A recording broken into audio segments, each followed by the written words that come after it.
World Series Report 71 with Joe Garagiola and Sandy Koufax. Brought to you by Texaco and the many thousands of Texaco retailers and distributors in all 50 states. Trust Texaco to have the right gasoline for you.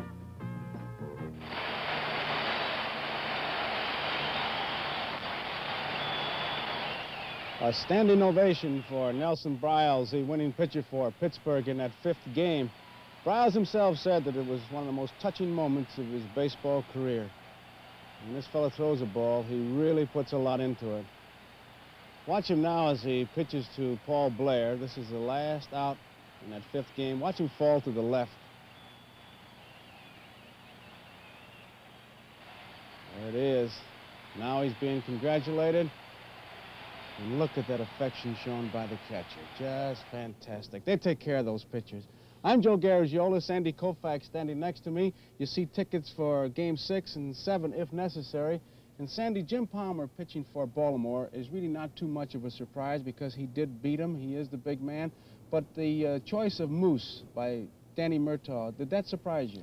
I don't think so, Joe. I think Danny realizes all he has to do is win 1 out of 2 games. I think Danny respects Jim Palmer. I think he believes that he's the only pitcher on the Baltimore staff who could shut out the Pirates. And if he pitched Blast today against Palmer, and Blast pitched a great game, a good ball game, maybe 1 run, 2 runs, he could get beat 2-1 or 1-0. But he figures that if he goes tomorrow, he's got him in a ball game where he thinks he'll get him at least 3 runs. If they beat Palmer today, he'll be very happy, but at least he's got another chance now. You don't think it was that headline we saw? We saw a headline. I want to tell you about it. Loose moose set to cook bird's goose. That was really in a paper.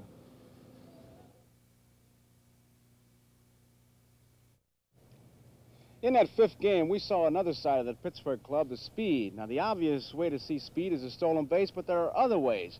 Take a look at this now. Manny Sanguillen, the fastest running catcher in baseball, steals second base. It's close. You can see that Davy Johnson a little unhappy, but when you see the slow motion replay, you can see why the runner beat it. Watch his foot.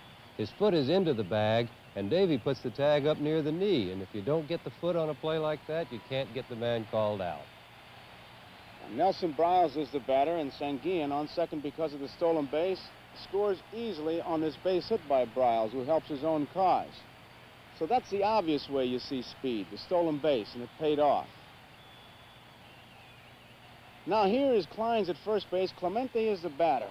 Now here is, sometimes you overlook this kind of speed. A hit-and-run play. Clemente hits a ground ball to the shortstop. He can't make the play at second, goes to first to get Clemente, and Kleins at second moved to third on an error and then scored on a wild pitch. Here's another display of Klein's speed. He hit a ball into left center field. Blair, good jump on the ball, couldn't catch up with it to catch it, made a good play off the wall and got it to Belanger, who was the cutoff man. Mark looked the wrong way at first, couldn't believe that Kleins was going into third, and looked toward second base and couldn't get him at third. Sandy, when you see that kind of speed, how did it affect you as a pitcher? I think it affects your rhythm out on the mound. You tend to pitch a little faster. Maybe you try and hold the runner at first base a little longer. It breaks your concentration at home plate. And I think a lot of times it affects the catcher in his selection of pitches. I think the catcher is worried about the man stealing. He just calls for the fastball a little bit more often than you might like him to. He does lean on the fastball, and he'll stay away from off-speed pitching. I know that. And then he'll start thinking about pitch outs. And I think it affects infielders to the point that they rush that ball. Well, I think so. I think in an earlier game in the series with Clemente, he hit a ball back to the mound to Cuellar, and Mike hurried his throw and threw the ball away. And if it's somebody who can't run, well, you take your time. Usually you get them at first. Listen, I've been kidding you about the catchers, right? And you've been giving me some zappers back. I want you to take a look at a piece of tape, and it might change your way of thinking about catchers. Watch this, if you will. Now, Hendricks is the catcher, and Boog Powell is the first baseman. Did you notice who fell down that building? Well, can I ask you, are you really that strong? Watch it in slow motion. Here it goes. Boog Powell, 786 pounds. Elrod Hendricks, 109 pounds. And watch this building collapse and completely unfold. That was recorded somewhere on a seismograph. Now, how do you feel about catchers? I may give you just a little bit more room. Well, we're going to talk to the fellow who knocked that guy over and give me room, okay? All right.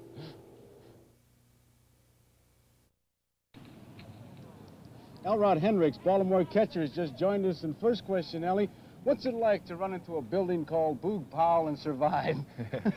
Strange feeling, very strange. After all, he outweighed me about 105 pounds, and I didn't expect to come out the way I did after we collided. Was it a hard or a soft feeling? Very soft. I hit him just right. Ellie, you got Jim Palmer pitching today, and from the stands, it looks like he has to have the high strike, or are we wrong? Doesn't make any difference. Well, he's better off when he's up high. His fastball does a little bit more for him. It rises, sometimes it tails a little, you know, and he's a lot more effective up.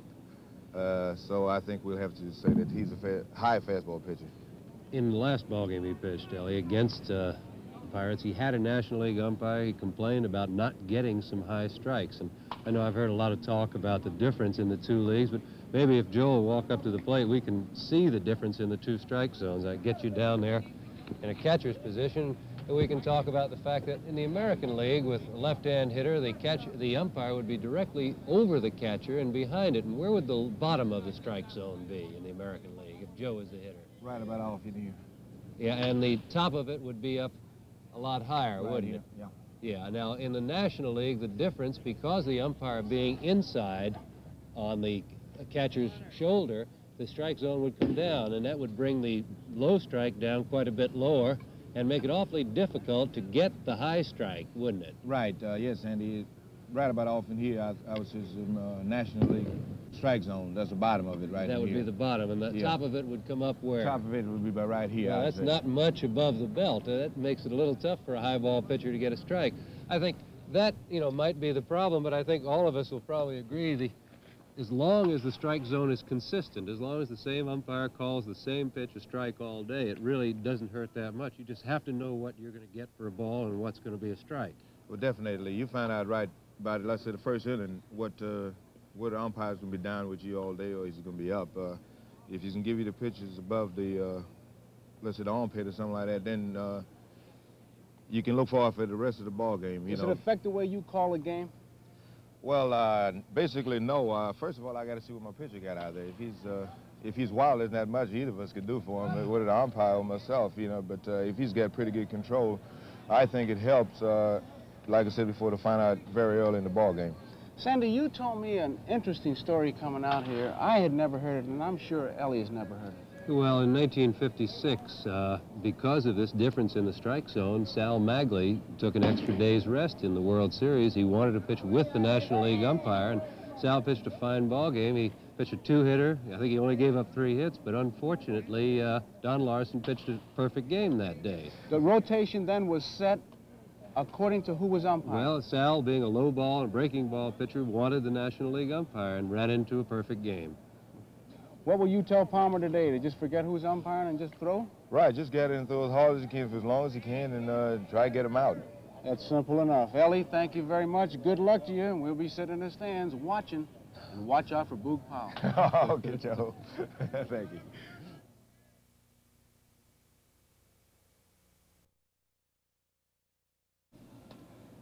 In just a couple of minutes, it'll be time for game number 6. It's been a good World Series. The first 2 games, Baltimore really took command, won the 2 games here in Baltimore, and it looked like with the pitching and the hitting that the series would end in 3 games the way they were going. But then they moved to Pittsburgh, and the Pittsburgh Pirates showed why they were the National League champions, winning the 3 games in Pittsburgh, and that's the way we stand today. Pirates have shown pitching, they've shown hitting, they've shown speed.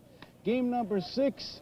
Here in Baltimore, Jim Palmer against Bob Moose. And Sandy, I'm just curious, I've never been in that situation. What can a manager say to his ball club, like Earl Weaver would have to say to his club, that if they lose today, it's all over?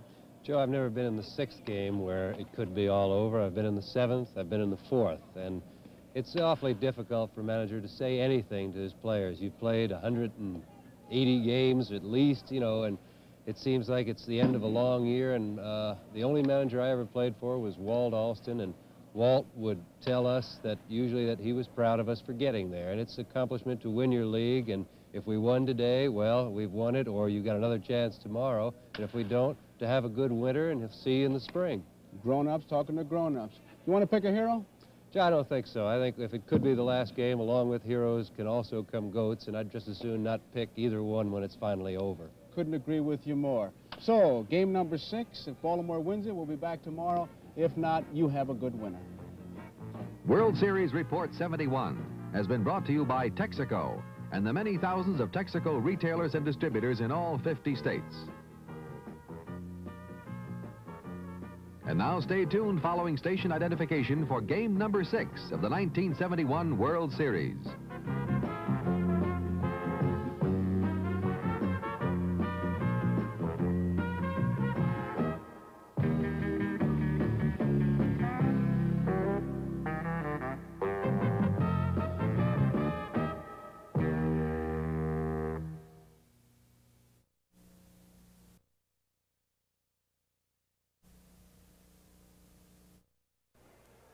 Let's go back and review the heroes for the first 5 games of the 1971 World Series. In Game 1, it was Dave McNally who got the Orioles off to the start. He was the winning pitcher.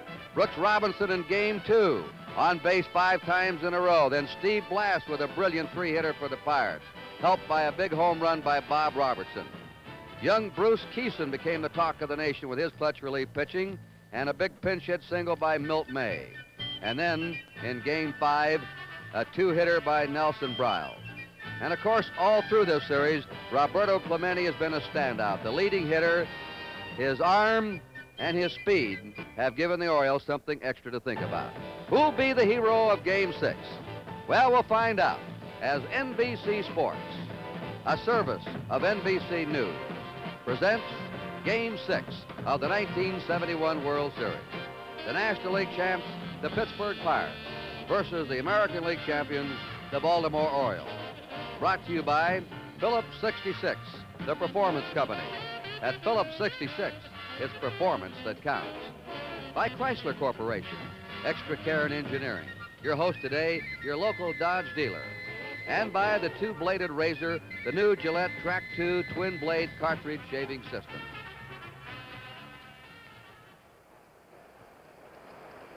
Hi, everybody. Kurt Gowdy of NBC Sports. Chuck Thompson, the telecaster of the Baltimore Orioles. And down on the field will be NBC's Tony Kubek. It's cloudy today here in Baltimore. The weather's warm, and the cloudy day should help the hitters here with the White House background that we have in Baltimore. And, of course, the Orioles now are up against it. And there's no doubt about it, Pittsburgh has taken the play away from Baltimore. Over at Pittsburgh, the Pirates were more aggressive at the plate. The Orioles were taking too many pitches. The Pirates much more aggressive on the bases. And you know, the longer you're around sports, you realize you can't go by the book. Everybody said the Orioles were by far the superior fielding team. I thought I was watching Hannes Wagner and Pie Traynor over there in that Pittsburgh infield on Thursday, as the Pirates have been a much better fielding team. No alibi by the Orioles. They admit they have been outplayed, and they say we've got to do it ourselves here today. Let's take a look now at the starting pitchers.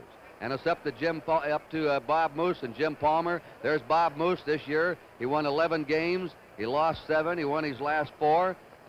Many experts are criticizing Danny Murtaugh for pitching Moose today. They think that Steve Blass should have gone, but Murtaugh's made some wonderful moves so far in this series. This is the 6th starter, by the way, for the Pirates in the series. And on the mound for Baltimore will be their 20-game winner, Jim Palmer, who won the 2nd game of this series in 8 innings. He was lifted and didn't finish the game, but was taken out with the Orioles having a big lead. So that's the way they set up. And now let's get the slants here of Mr. Chuck Thompson. Thank you very much, Kurt. Good afternoon, everybody. I think in a word, Kurt, the story for Baltimore this afternoon is pressure. Do they handle it or do they not handle it? The history of the Oriole Ball Club has been, great and successful, but without any pressure. In other words, go back to '66 and a 4-game sweep over the Dodgers in the World Series. And then they came along in 1970 last year against the Cincinnati Reds and win it 4 games to 1. And they had things very easy, clinching pennants very early. They've won all of the championship series they've been in the American League. The only time the Oriole Ball Club has faced pressure was 1969 in the World Series against the New York Mets. They won the 1st game, they lost the 2nd game, and the pressure mounted, and the Orioles were not able to defeat the Mets in the only pressure series they have been in. I think that's the story here in Baltimore this afternoon, and perhaps Frank Robinson said it better than anyone else when he said, this afternoon we're going to separate the men from the boys. And now let's go down to Tony Kubek. With me, Frank Robinson. Frank, your broadcaster here with the Baltimore Orioles talked about pressure just a moment ago. Want to hear it right from your mouth. What about the pressure here on your ball club? Is there any? Well, actually, Tony, I don't think we feel the pressure. It may be that the newspapermen and the fans feel the pressure, but we're professional ball players. We've gone through big ball games all season long and before, and we know what we have to do today. Well, you know, all the writers and a lot of other people that you've talked to have been coming to you, I know, and saying, what's the matter with the Orioles? I think they're sometimes forgetting to give the credit where some of the credit belongs. The Pirates have played a good series so far. The Pirates have played a good series, Tony, actually, and we haven't played our type of game at all, and even in the 2 games that we won. Our hitting overcame our defense, and the pitching held the Pirates hitters down and held them off. And the last 3 ball games, the pitching hasn't been bad, but we haven't scored any runs, we haven't hit, and we've been playing bad defense for the whole series. And again, we just feel like today we're going to put our game together and get back on the winning track. You know, Frank, one more quick question. The press release this morning that came out in the Baltimore papers, it's been said of you, you're going to be the first black manager. You are highly qualified, black or white.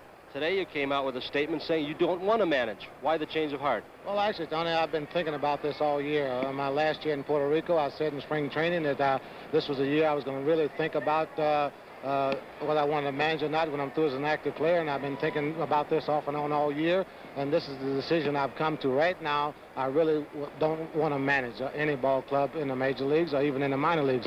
I just want to continue to play next year as an active player, and maybe after that, and see what comes about. But I hope maybe to stay in baseball in some capacity, maybe when I'm through as an active player. But right now, I don't feel like managing is what I want to do. One quick question, will there be a game tomorrow? Well, as far as the Baltimore Orioles is concerned, it will be a game tomorrow. We feel like we're going to win today. We felt like we was going to win the day before yesterday, Tony. But we are very confident in ourselves. Like I say, it's no pressure, and we feel like it will be a game tomorrow. Frank Robbins, thank you so much. Good luck. Thank you. Back upstairs.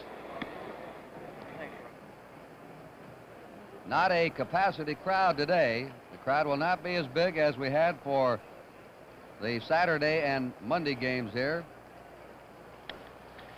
Good afternoon, the pitchers are warming up, and now we're going to have the introduction of the starting lineup. For the 6th game of the 1971 World Series. Here are the official lineups. First, the National League champions, the Pittsburgh Pirates. Here is the manager of the Pirates, number 40, Danny Murtaugh.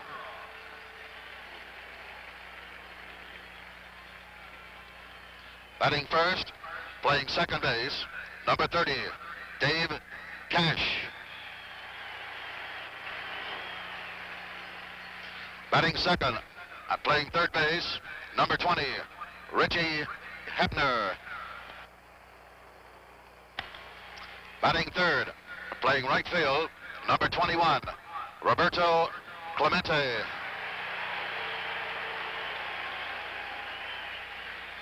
Batting fourth, playing left field, number 8, Willie Stargell. Batting fifth and playing center field, number 16, Al Oliver. Batting sixth and playing first base, number 7, Bob Robertson. Batting seventh and catching for Pittsburgh, number 35, Manny Sanguillen. Batting eighth and playing shortstop, number 2, Jackie Hernandez. Batting ninth and pitching for the Pirates this afternoon, number 38, Bob Moose, warming up on the sidelines. And here are the remaining players and coaches of the Pittsburgh Pirates.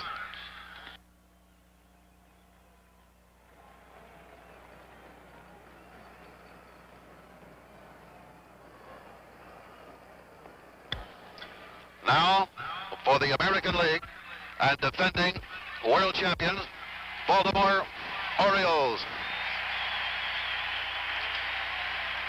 Here is the manager of the Orioles, number 4, Earl Weaver.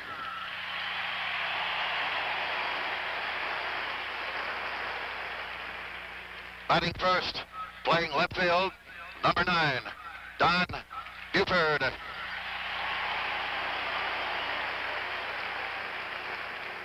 Batting second, playing second base, number 15, Dave Johnson. Batting third, playing first base, number 26, Boog Powell.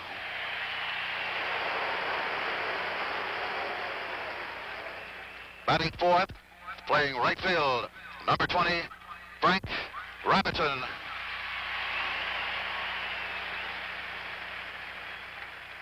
Batting fifth, playing center field, number 14, Merv Retmund. Batting sixth, playing third base, number 5, Brooks Robinson.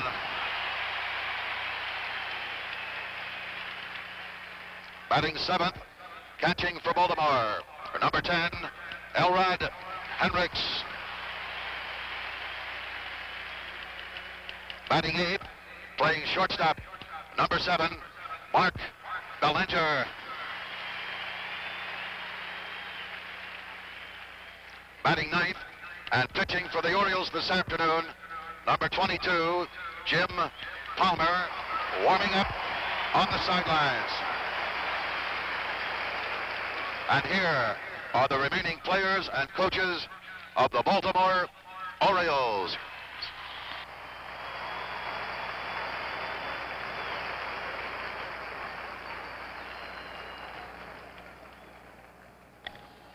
Ladies and gentlemen, please rise for our national anthem, which will be played by the Hamilton American Legion Post number 20, Senior Drum and Bugle Corps.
And now we're going to have the ceremonial first pitch.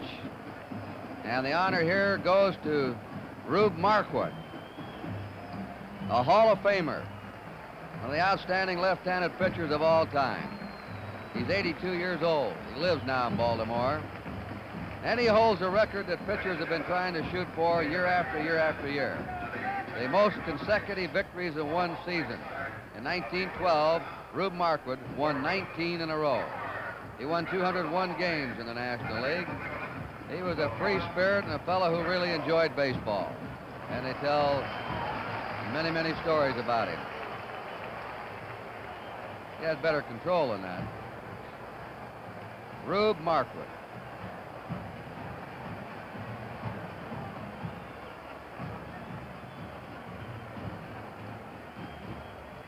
There he goes. All right, the sixth game of the 1971 World Series being brought to you from Memorial Stadium in Baltimore, Maryland, as the Pittsburgh Pirates meet the Baltimore Orioles.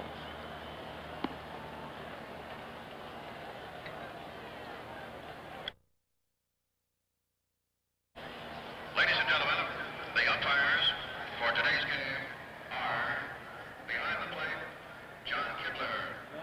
At first base, Lester Schuyler. At second base, Ed Sudol. The umpires in today's game, John Kibler behind the plate, Nestor Shylock at first, Ed Sudol at second, John Rice at third. Ed Varga will be umpiring the left field line, and Jim Odom the right field line. No wind today. It's overcast. The Orioles take the field.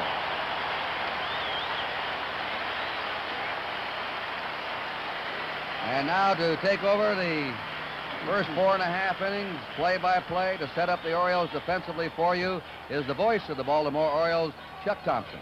Thank you very much, Kurt Gowdy, and good afternoon, everybody. Here are the Orioles defensively. Powell at first base. And the Orioles second baseman is Dave Johnson. And the fellow they call the Blade, Mark Belanger, the shortstop. And the Oriole third baseman, Brooks Robinson. In left field is Don Buford. The center fielder today is Merv Rettenmund. And in right field, it's Frank Robinson. Catching in Game 6, Elrod Hendricks. And on the mound is Jim Palmer. He started the second game of the series. He won it 11-3. He won 8 innings, allowed 3 runs, a Rich Hebner home run, 7 hits, 8 walks, 10 strikeouts. And as I mentioned, it was Rich Hebner's 3-run home run in the 8th inning that deprived Palmer of his shutout. Some years ago, as we think of years, this young man celebrated yesterday his 26th birthday. But in 1966, he became the youngest pitcher ever to pitch a shutout in the series. It was 9 days before his 21st birthday. He won it 6-0 at Dodger Stadium over Sandy Koufax, and that is the only complete game he has in series competition, Kurt. And Chuck, I wonder how wild he'll be today. He walked 8 in that second game. He struck out 10, but he was wild consistently with his fastball up high. Let's see if he gets it down today. Even more as remarkable to the fact that he did walk 8, when you think of the Pittsburgh Pirates and what a fine, aggressive, attacking ball club they are, how difficult it must be to walk 8 of these fellows who are up there just swinging. And to say that the Pirates have been impressive in the 3 games in that beautiful Three River Stadium in Pittsburgh would be the understatement of the year. During the course of the American League campaign, I have not seen a club in the American League other than Baltimore that came close to what Pittsburgh showed me in the 3 games in Pittsburgh. They were just excellent in all departments. Well, this is World Series game number 400. In Baltimore, Game 6, Palmer's pitch to Dave Cash. Powell should make the play. 1 ball.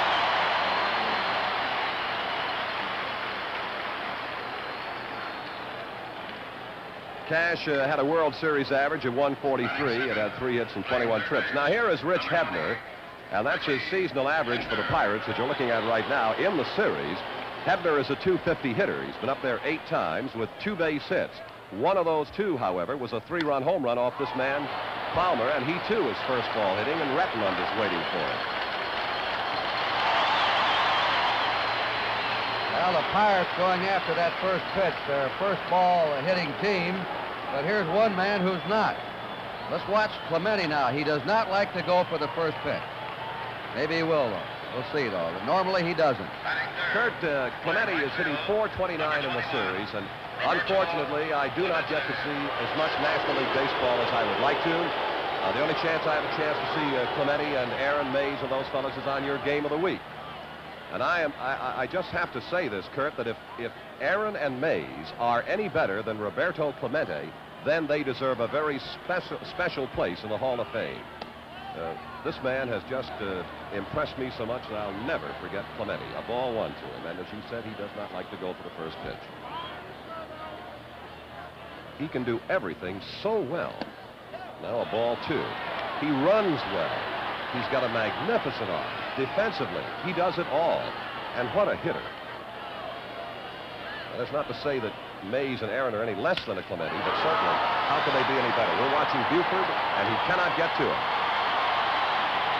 Here is Clemente again, on his way for 3. Belanger off the mark, and Clemente has tripled.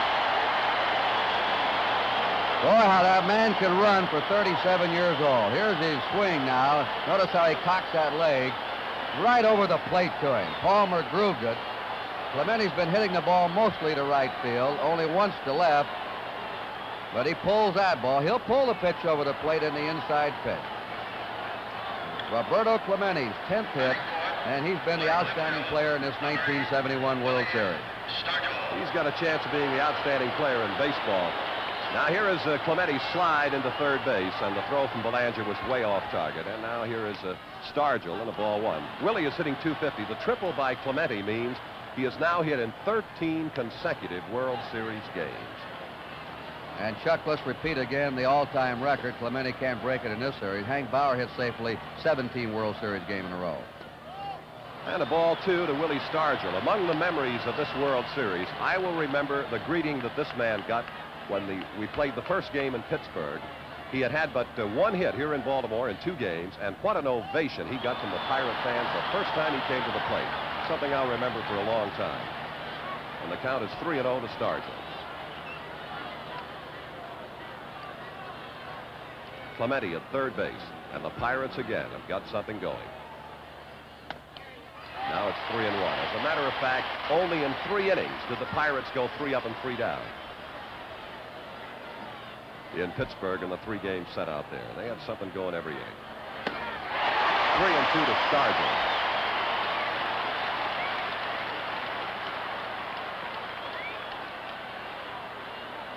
In the second inning of the 4th game and in the 3rd and the 8th innings of the 3rd game, the Pirates were 3 up and 3 down. Other than that, they had something going every inning. He couldn't stop the swing. A big strikeout. The Pirates, no runs, 1 base hit, no Oriole errors, 1 man left on. And so at the middle of the 1st inning, the score is Pittsburgh 0 with Baltimore coming to bat. First baseman Bob Robertson, and the second baseman is Cash. Shortstop for the Pirates is Hernandez, and at third base, Rich Hebner. Out in left field, Willie Stargell, and the center fielder is Al Oliver, and the right fielder, the one and only Clemente. Catching, Manny Sanguillen, and on the mound is Bob Moose. Well, the Orioles. Buford, Johnson, Powell are the new batters to Bob Moose. Buford hitting .125 in this series, 2 for 16. Oh, well.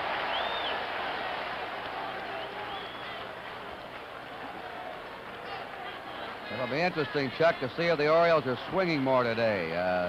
The Orioles were taking a lot of pitches over in Pittsburgh. 1-0 to Buford. Base hit.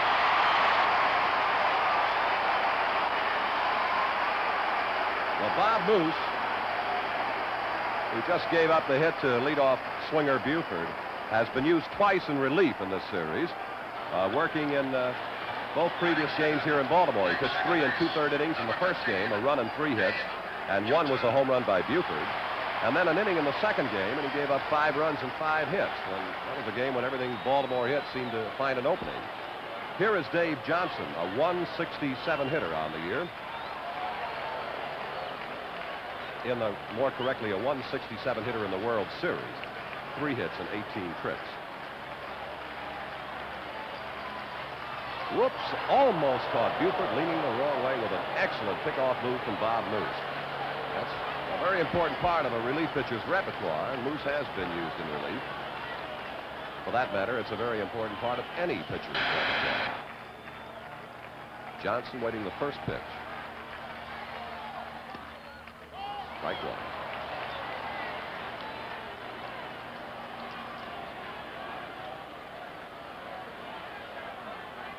So Moose's ERA in the 1971 World Series in 4 2/3 innings, it figures out to about a little better than 11. But factually, that is history and does not necessarily apply to what could happen here today. 1 strike pitch to Johnson.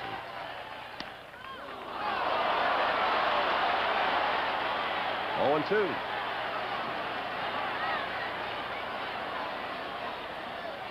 Those are the kind of pitches that Blass, Briles, Thiessen were making over in Pittsburgh on the corners.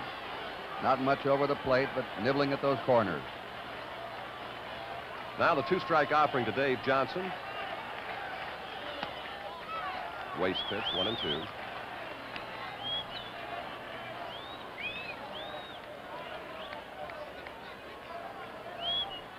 We mentioned Palmer's birthday yesterday. Well, last Saturday, Bob Moose had a birthday. 24 years old. Palmer yesterday was 26. A little disturbing about those numbers for this reporter. 24-26.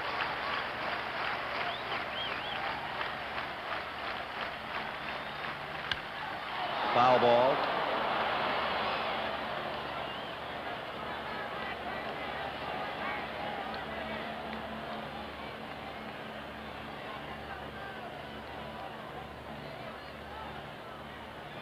Here is one of the more underrated players in the American League, Dave Johnson. He has consistently been an outstanding defensive performer for Baltimore, and certainly he has been a very consistent hitter for the Orioles. This will be a 1-2 pitch. Out of play.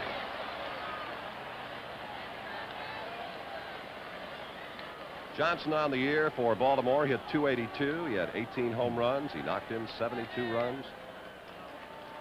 And he committed 12 errors in 142 games.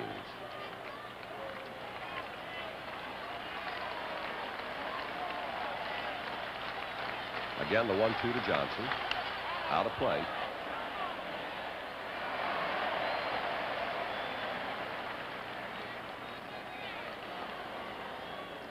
Bob Moose, the kind of a fellow that normally will not give you a lot of free tickets. He's got pretty good control. In 1971, he averaged only 2.25 walks per 9-inning game. Discounting 12 intentional walks, his average would have been 1.5 per 9-inning games. That's outstanding control.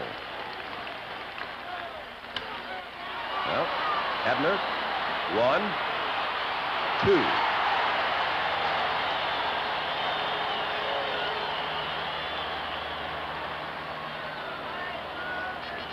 Taylor-made double play ball.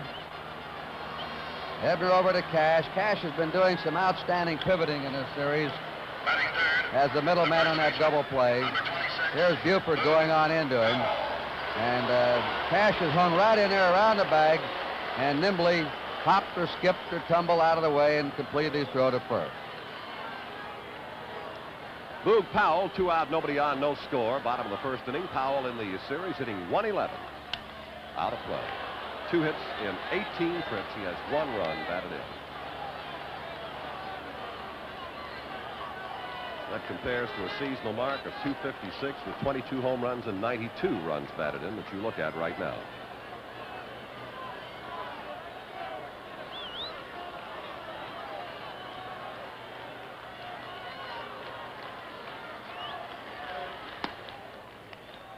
One and one the count to Powell. And that's quite a picture, Kurt. Looks like Danny's taking a little nap in the first inning.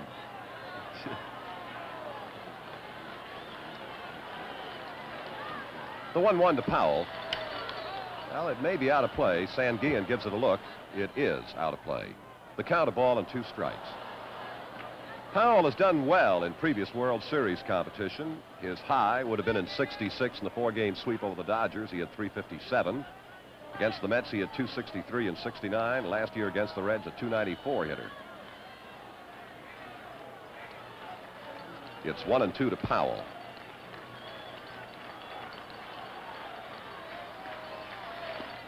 Now it's 2-2. Earl Weaver. You'd have to say, I'm sure, the Oriole manager has to be this afternoon a little bit on pins and needles.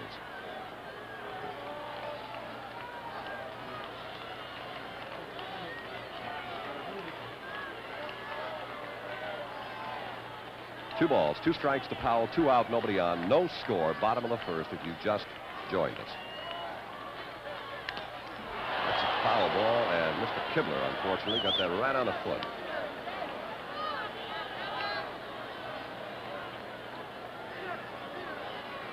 So Powell takes a little bit of a breather, and I think plate umpire John Kibler is enjoying a little respite right now, too. Had to sting.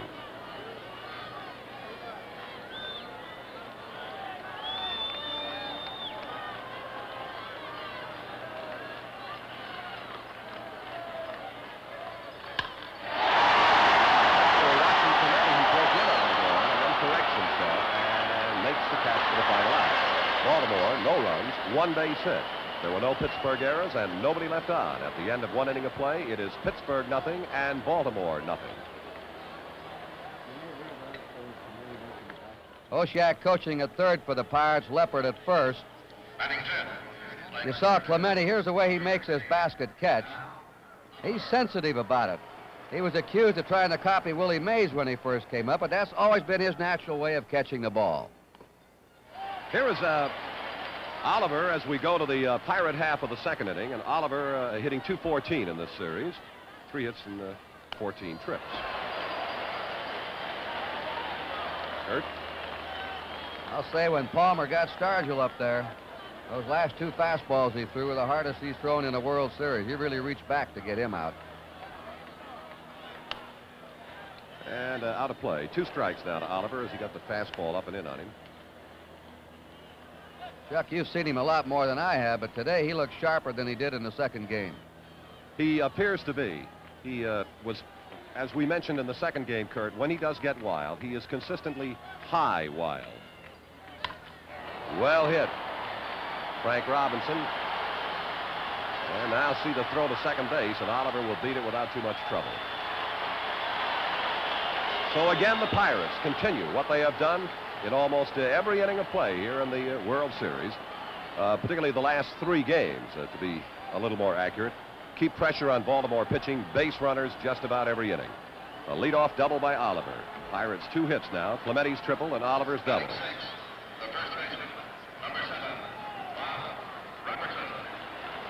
Now Bob Robertson.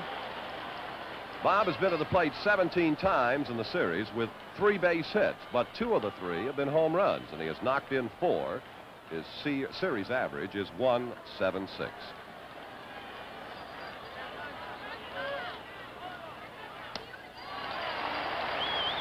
He was trying to go to right field, move that runner over to third.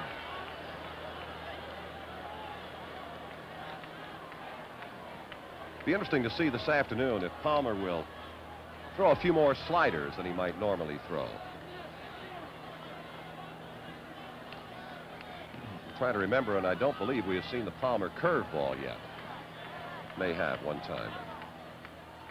There you are. Now it's 2 strikes, and that was the Palmer curve.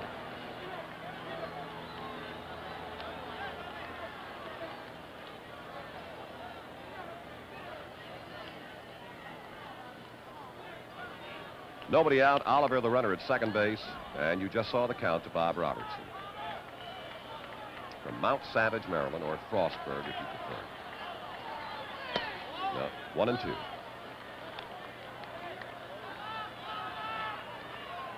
2. In Palmer's 8 innings of game number 2, he threw, I think we totaled him out to 168 pitches, which is, you know, many too many. 2 and 2 now.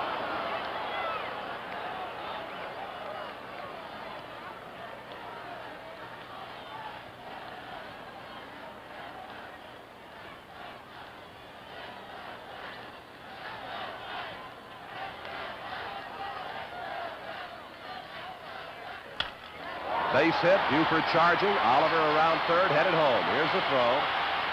Nowhere near it. Pirates lead 1-0.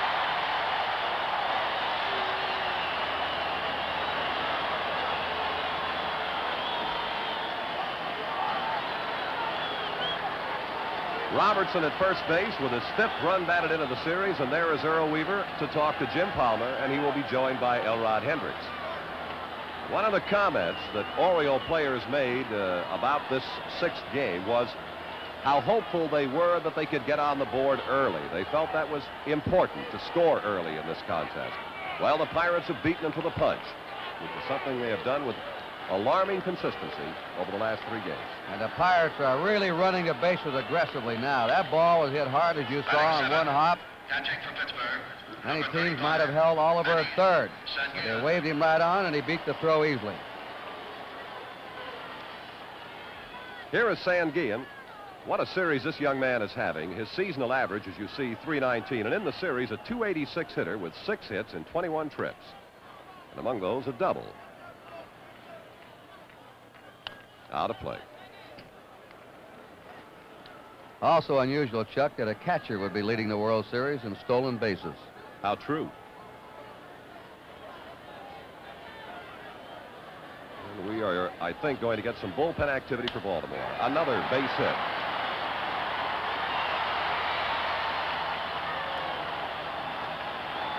Palmer appears to have good stuff, but he must be making some bad pitches in there. They're teeing off on him in this inning.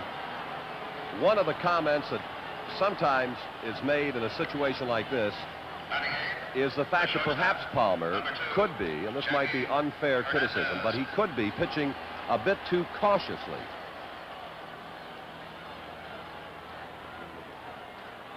And the Oriole bullpen activity has right-hander Dave Leonard and left-hander Grant Jackson. But the Pirates, with nobody out and a run in, have a king-size threat mounted against Palmer. And here now is Jackie Hernandez, a .364 hitter. There's the bunt. Palmer's played a third. They got him. Fine fielding play by Palmer. There's Leonard, the right-hander, Jackson, the left-hander. Hard to bunt on Palmer. He can get off that mound. He has cat-like ability. And would be classed, I'm sure, as the finest defensive pitcher the Orioles have. But his fielding is his position. He's as good as anything Baltimore has to offer. And now here's pitcher Bob Moose. Lifetime batting average in the National League is .124. No home runs. Out, foul ball. Kurt.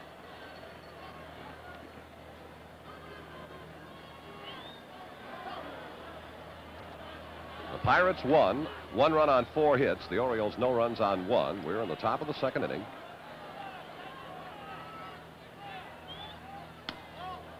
Missing with a curve to make the count 1 ball, 1 strike.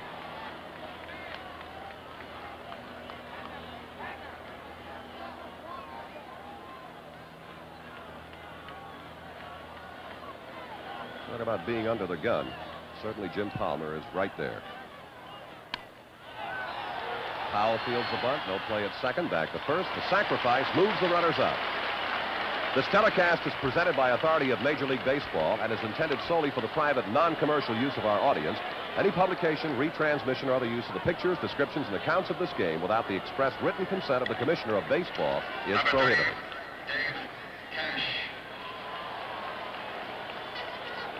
2 gone, and the Pirates second and Dave Cash. That's the seasonal mark, and in the series, he's now 3 hits and 22 tries.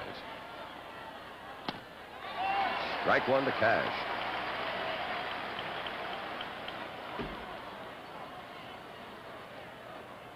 Your base runner, Sanguillen at third. Hernandez at second. Ball, 1-1.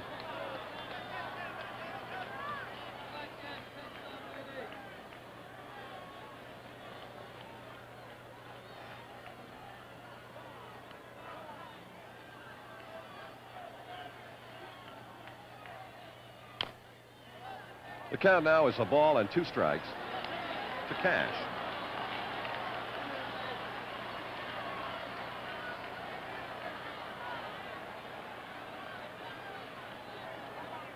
Dave, in the first inning, first ball hitting, popped out to the first baseman Powell. He awaits a 1 ball, 2 strike pitch. Well, Johnson and center fielder Redmond should be second baseman Johnson. That's it for the final out. But the Pirates pick up 1 run on 3 base hits, no Oriole errors, and 2 men are left. At the end of an inning and a half, the score is Pittsburgh 1 and Baltimore 0. Now, very quickly, a look at the Baltimore coaches. George Staller, the first base coach, and at third base is Billy Hutter. Well, the Pirates score first. And the Orioles now have gone 18 consecutive scoreless innings against Pittsburgh's pitching, which was not supposed to be able to match Baltimore's pitching.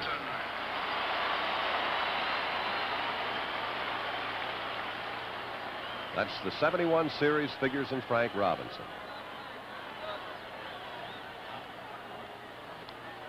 2 home runs, 2 runs batted in. And that seemed to get Manny Sanguillen on the right leg, and he is a little uncomfortable.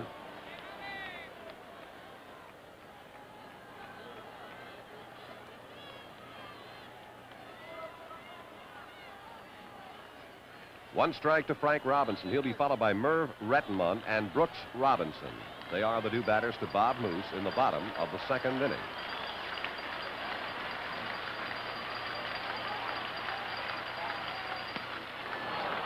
Two strikes. Good breaking stuff from Moose. And that picture is worth 1,000 words.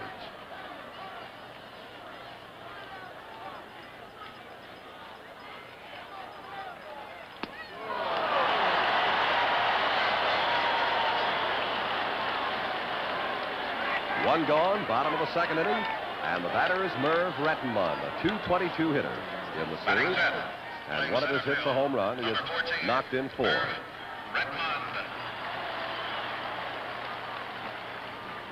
That's the Rettenmund figure for the 1971 campaign.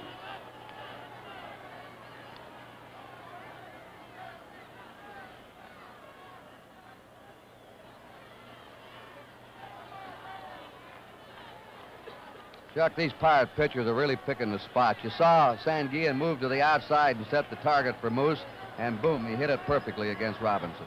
He also wanted his center fielder, Al Oliver, to move over more to straightaway center field. Out of play, strike 1. That's the reason for the gesture on the part of Manny Sanguillen before Bob Moose's first pitch. Rettenmund has good power to right center, right field. And 1-1.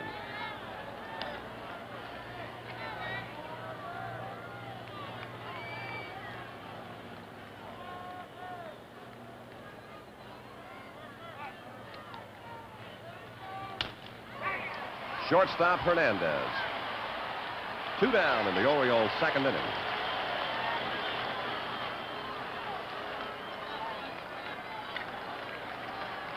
And here is Brooks Robinson, a .375 batter in the World Series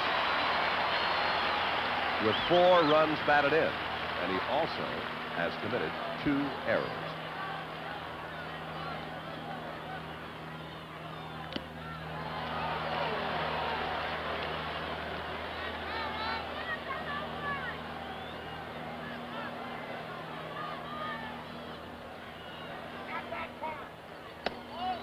Now 1-1 to Brooks Robinson.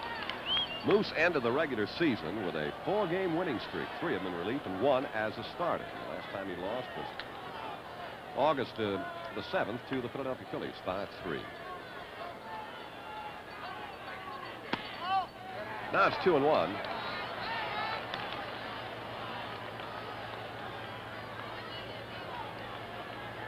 Two out, nobody on. Pirates won, the Orioles nothing. Last half of the second inning, game 6. 3-1. Fans might notice how low Sanguillen works behind that plate. That's what a manager loves to see. Watch him. He looks like a snake in back of that plate. This will be a 3-1 pitch to Brooks Robinson. Bob Robertson makes the play unassisted. The Orioles 3 up and 3 down. At the end of 2 complete innings, the score is Pittsburgh 1 and Baltimore nothing. As the Pirates come on in the top of the 3rd inning, it will be Rich Hebner, then Clemente, and then Willie Stargell against Jim Palmer. And I'm sure that the pressure, if Palmer feels it, and he'd have to feel some of it, does not get any better when he watched the futility of the Orioles' swings. Strike 1 to Hebner.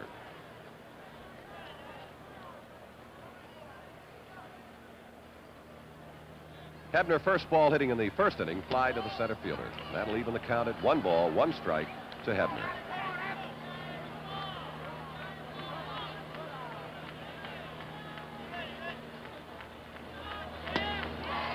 One and 2 now to Rich.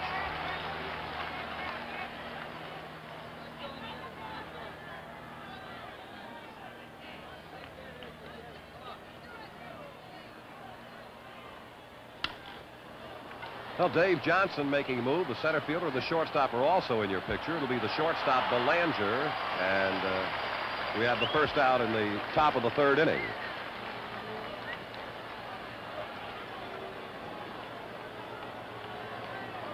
Here now is Roberto Clemente. He has hit safely now in 13 consecutive World Series games. He tripled in the Pirate first inning. He just hit a ripping shot into the alley in left center field. I don't think any batter in recent times has ever hit the ball harder or more viciously to right field than this right-handed batter, Clemente. We've seen him a lot of hits in this series to right and back Frank Robinson up to the wall several times. Well, Frank's going to make a move on this one. It's gone. Home run Clemente, and the Pirates 2, the Orioles nothing.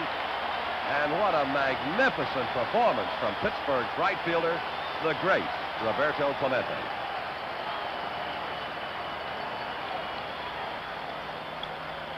Watch him. They've been pitching him outside. He'll drive that ball with power, as we were saying. A home run. He's had a triple and a home run today.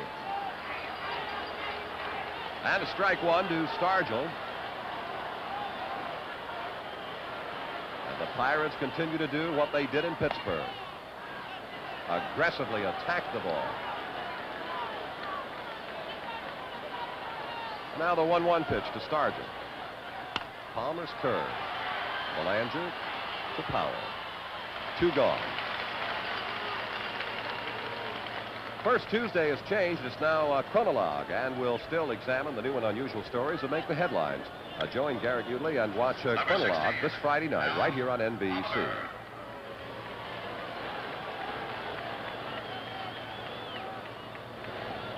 Ball 1 to Al Oliver.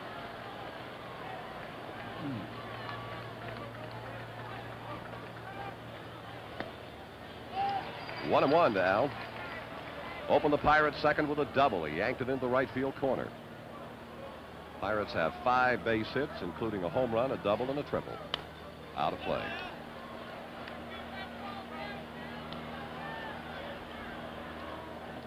The Oriole base hit, a leadoff single by Don Buford.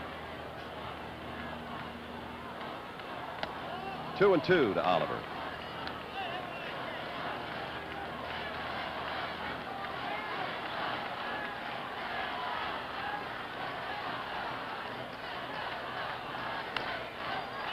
And it holds at 2-2.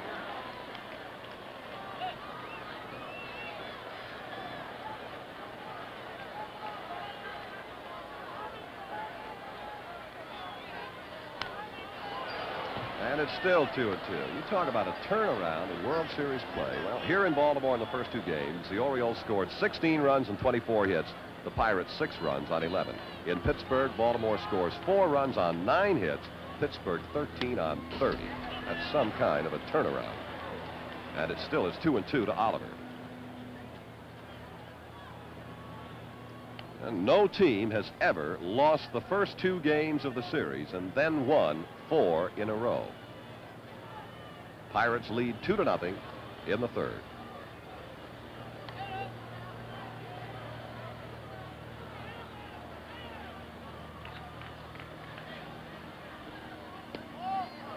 Three and 2.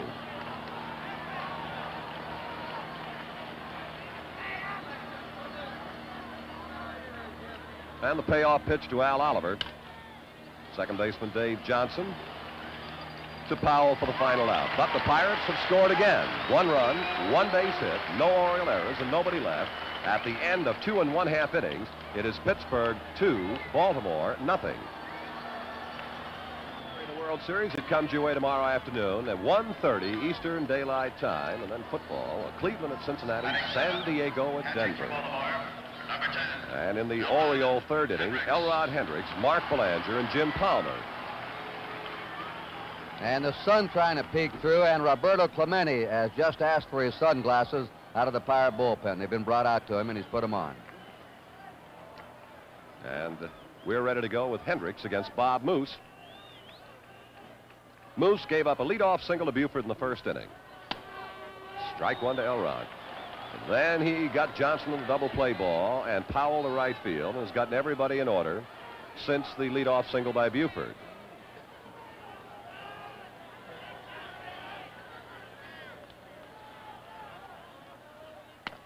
One and 1 now to Hendricks.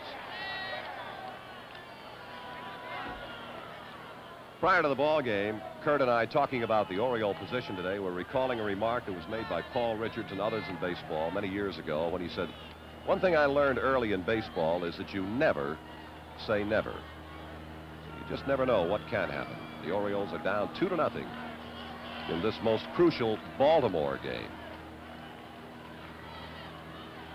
1-1 to Hendricks. Here's Bob Robertson, and another unassisted putout. Incidentally, if there will be no Game 7, if there is no Game 7, there will be a doubleheader, football doubleheader on NBC tomorrow.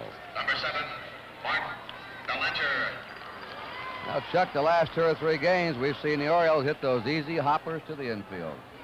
And big, lazy fly balls. They're not stinging the ball.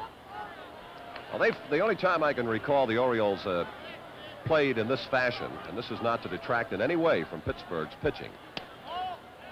Ball 1. Early in the year, on their first West Coast trip, they really flattened out and went over a strand of 5 ball games where they averaged 5 hits a game. And they wound up a Western trip winning 5 and losing 7.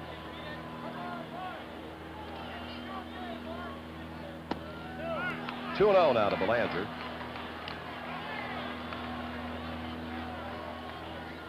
But to a man, as we see Palmer in the on-deck circle, the Orioles have been tremendously impressed with the manner in which Pittsburgh's pitchers have worked.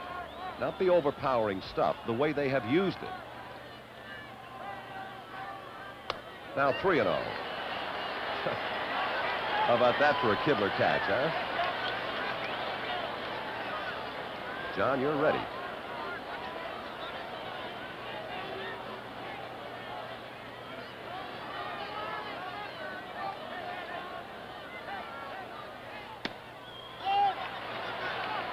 Three and 1 to Mark Belanger.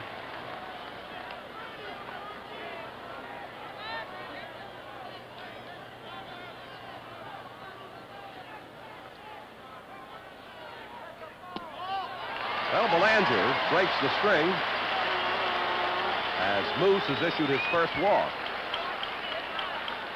And now Jim Palmer. Coming into this inning now, the Orioles have not been able to score in the last 19 consecutive innings, and for that matter, they have picked up only 4 hits over the last 19 consecutive innings, coming into this one. That's about as futile as you can get. Here is Palmer.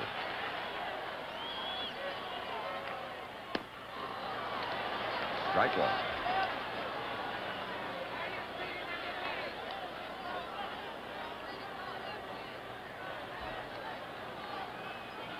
That's Belanger's lead at first base, the second Oriole base runner of the game. 2 strikes to Palmer.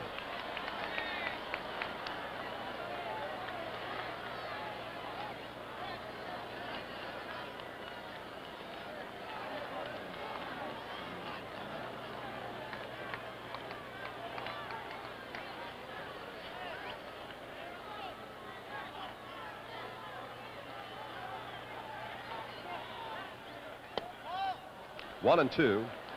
Not at all unusual to see Baltimore do that. They quite frequently will have the bunt on one pitch, take it off on the next, bring it back, take it off. And with a pitcher and a count of ball and 2 strikes, it looked as though the bunt was in order on the last pitch.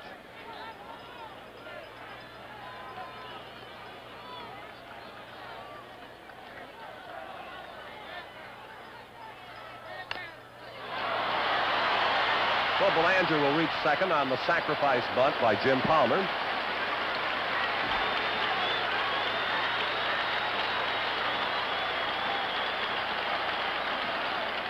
Two out, and Buford, who homered against Bob Moose earlier in this series. Number 9, Don Buford. In the very first game, Buford hit a home run off Moose.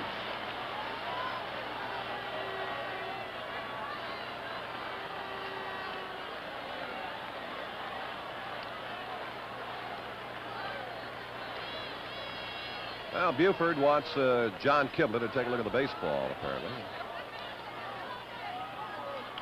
Figuring that on the Palmer butt, it might have been, scarred or a blemish of some sort, and could possibly give Moose a little edge. It also gives Palmer another second or two to relax in the dugout.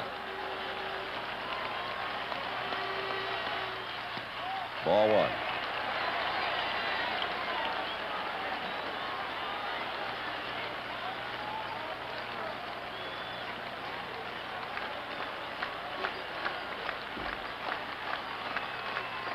One nothing to Buford. 1-1.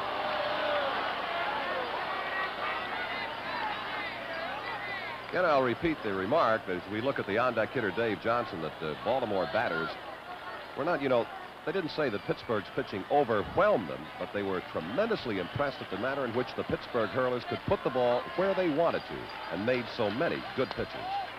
Now it's 2-1 to Buford.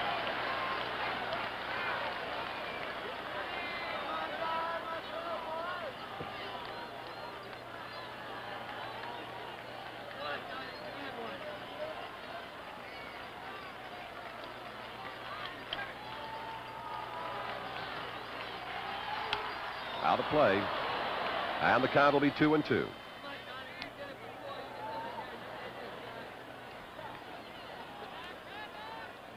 Again, Moose moving the ball right in on the hands of Buford, and that's a fine sort of a pitch, if you can get it there. And of course, those of you who follow this game of baseball realize full well that if you miss a little bit with a pitch like that, get it out over the plate, it can also cause you all kinds of trouble. 2-2, the count to Buford.